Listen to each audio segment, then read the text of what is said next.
Hey guys, Chris Fix here. Wait a minute, no.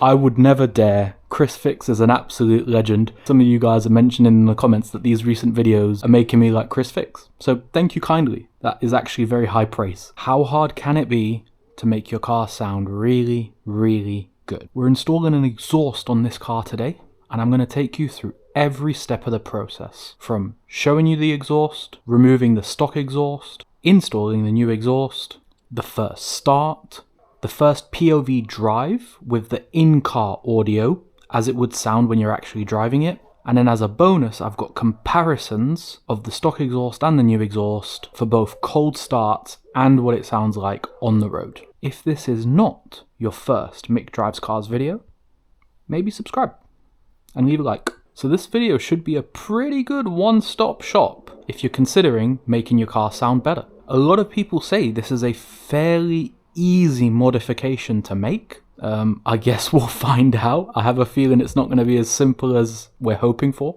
but it should be a really good and worthwhile thing to do to improve the car. So let's get into it, starting with the new exhaust.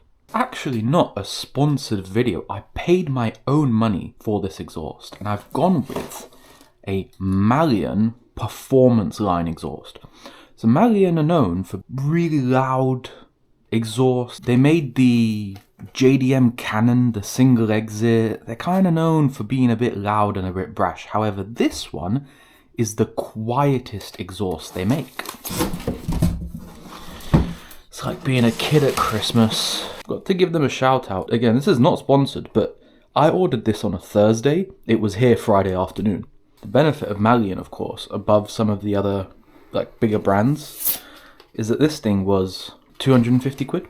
One thing I'm really looking forward to with this installation, theoretically, this should be really straightforward. Essentially, all that holds these exhausts to the car is these four little prongs, which you just pull out, and two bolts. Now, one of the reasons I wanted a Malian exhaust, the fact that these tips are movable. Obviously, you have to use the clamp to clamp them down. That was a big selling piece to me because I'm all about fitment. I mean, you saw how much effort I put into the suspension on my car.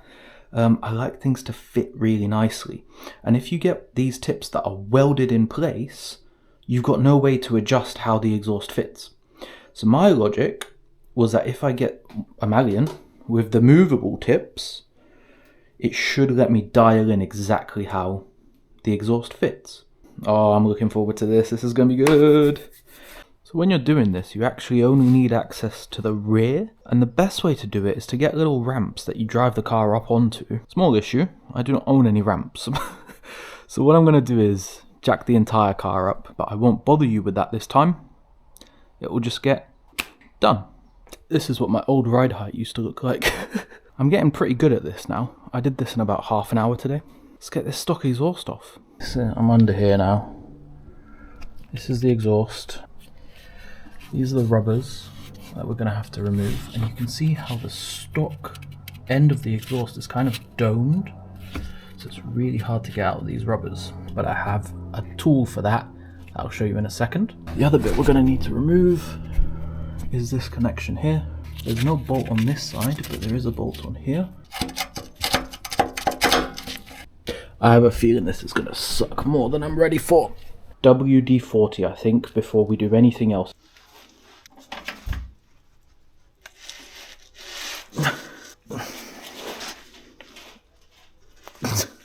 The difficulties of being a weak boy. Come on, don't be a bitch. One more time with the big boy ratchet. I'm using an impact gun, I don't care.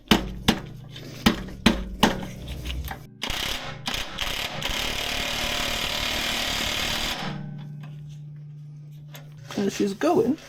This impact socket is physically hot. Probably because of how much torque has just gone through. I think that's why they say you should put real impact sockets that are like designed to handle such things. You shouldn't do what I'm doing, which is just using a normal socket. I'm learning little things like it's really important how you seat the socket. So look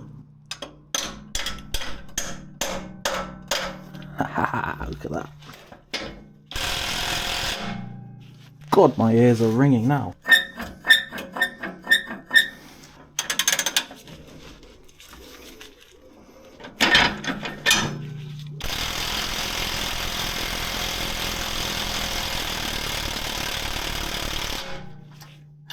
Setting fire to the rust. I think it's like 10 AM. I've already had enough.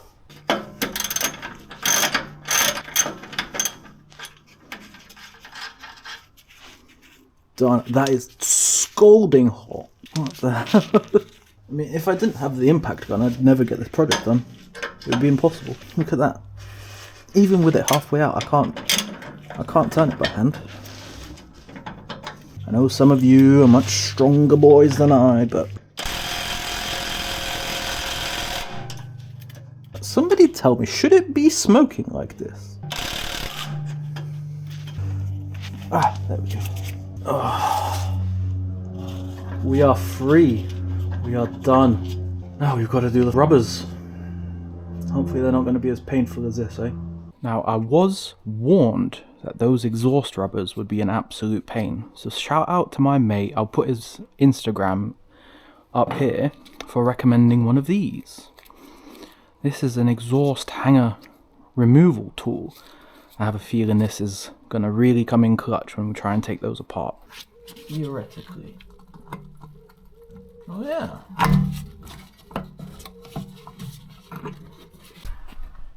Halfway there. Exhaust is pretty loose now. Huge shout out for this tool, because without this, I have no idea how I would have done this. Right, I'm on the last hanger now, and I'm very conscious that when I take this off, the exhaust is going to fall down. So, I'm using my knee to support the exhaust when it inevitably falls. There we go.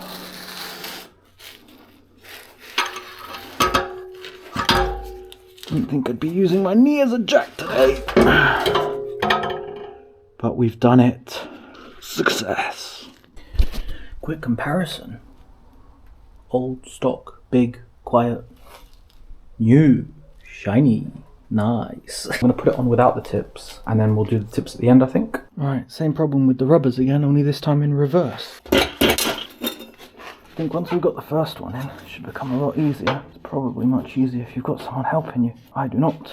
Oh, these rubbers are a bitch in reverse too. Right, that's the first one on.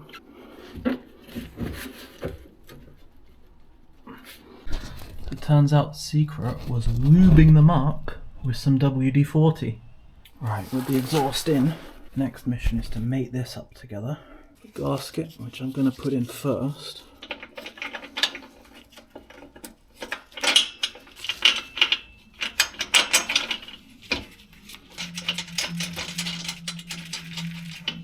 Good.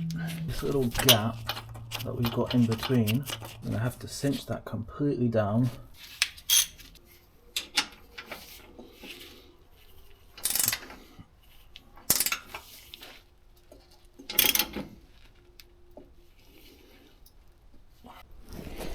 Right then, I think that is on and mated. I reckon it's time to start it.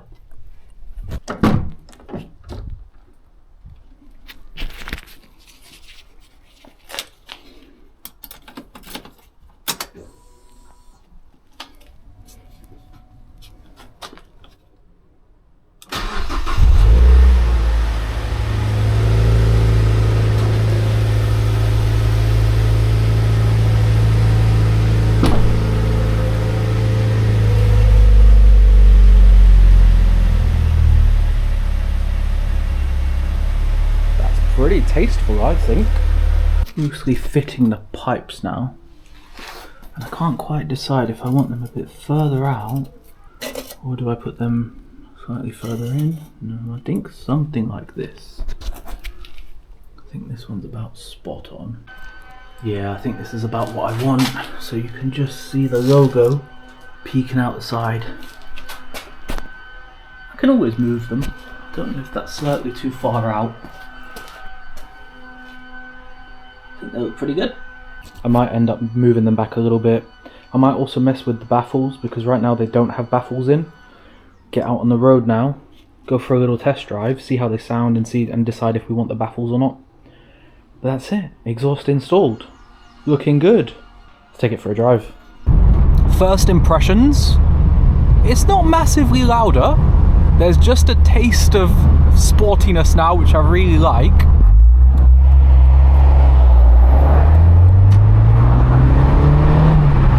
It sounds quite nice. Alright, I'm very curious to see what a second gear pull sounds like. This is the first time I'm going to experience it, so come along with me.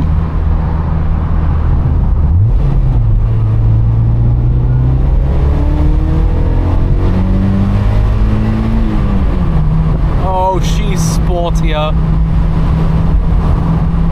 No drone. Nothing annoying, just that little extra 5 or 10%, exactly what I wanted. It could have even been louder, to be honest. Not too crazy, it's still an MX-5, you know, it doesn't have to be some crazy loud machine. Just a little bit of spice. Big fan. Another little pull. Let's do third gear this time and see what the mid-range is like. It's lovely. Okay, let's get a heel and toe into here.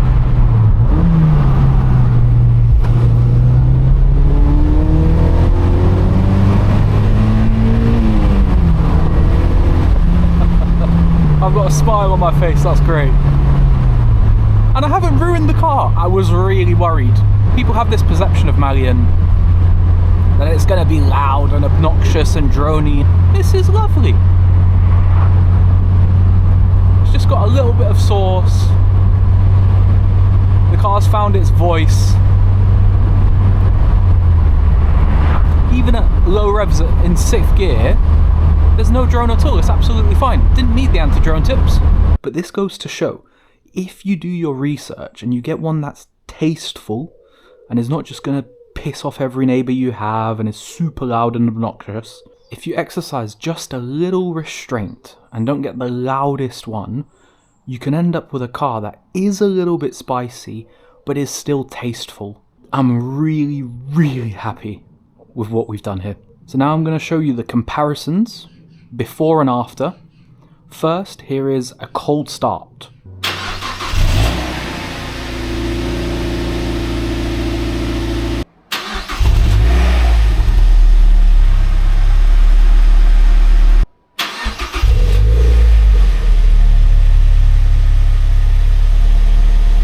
And now here's 2 clips on the road in similar throttle conditions.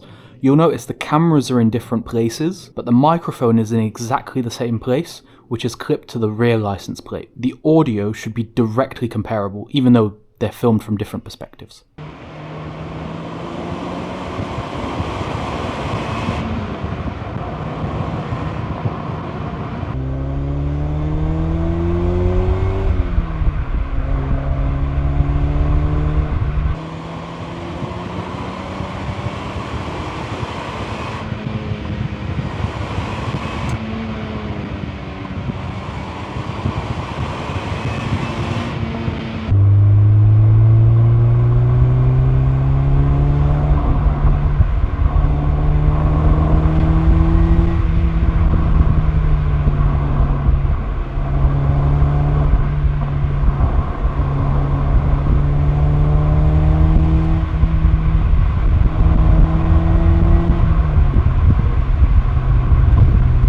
There we have it. I think you can all agree it's made a massive difference to the car. I'm really, really enjoying it. It's really, really good. Now we get to do the final satisfying thing. So I had originally planned to do power. No, no, no. We want We will do a servicing video at some point once the car needs it, but I think the vast majority of everything is done. The car is perfect. I'm sure that will change over the years, but I'm really, really happy with where it is now. It looks awesome, goes awesome, sounds awesome, feels awesome. There's nothing that I would really change now. My name's Mick. I drive cars. Peace.